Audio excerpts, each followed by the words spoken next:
అప్పుడు అతను ఏమన్నాడండి, ఎమ్మెల్యే ఇప్పుడు నువ్వు నీకు సంబంధం ఏంటి, నువ్వు ఇంటికి కట్టేస్తా నీకేంటి పని అన్నానండి ఎమ్మెల్యే గారు అసిస్టెంట్ని. ఎమ్మెల్యే గారు కట్టిమన్నాడు, నేను కట్టిస్తున్నాను అని అన్నాడు.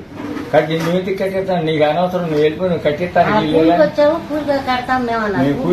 కూలికొచ్చాను, కూలి కడతా అన్నాను. నువ్వు ఎందుకు వచ్చావా అంటే నేను ఆయన కట్టిమన్నాడు దగ్గర, నేను కట్టిస్తున్నాను, నేను కట్టిస్తే నువ్వేం చేస్తావు, నీ వల్ల ఏమవుతుంది, మీరు కట్టడానికి రూల్ లేదు, మీరు కట్టొద్దు, వెళ్ళిపోండి, నీ వల్ల మీరు కట్టొద్దు. అది కట్టమంటే మీరు కడతారా ఏంటి, మీ వల్ల కడతారా, మీ వల్ల ఏమవుతుంది, నీ అంతకు వెళ్తానని ఆడ అసిస్టెంట్ అన్నాడండి. నన్ను కొట్టి రౌడీలు తీసుకొచ్చి కొట్టిస్తాడు. స్థలం ఎవరిదండి అది? నాదెట్లా బాగుంది సంబంధం ఏంటి అదేనండి తెలిసింది. మరి ఆయన కొనుక్కున్నాడో కొనుక్కోలేదో మాకైతే తెలియదు. ఆయనే చేపిస్తున్నాడు, ఆ ఒక్కతోటే చేపిస్తున్నాడు పని అంతా.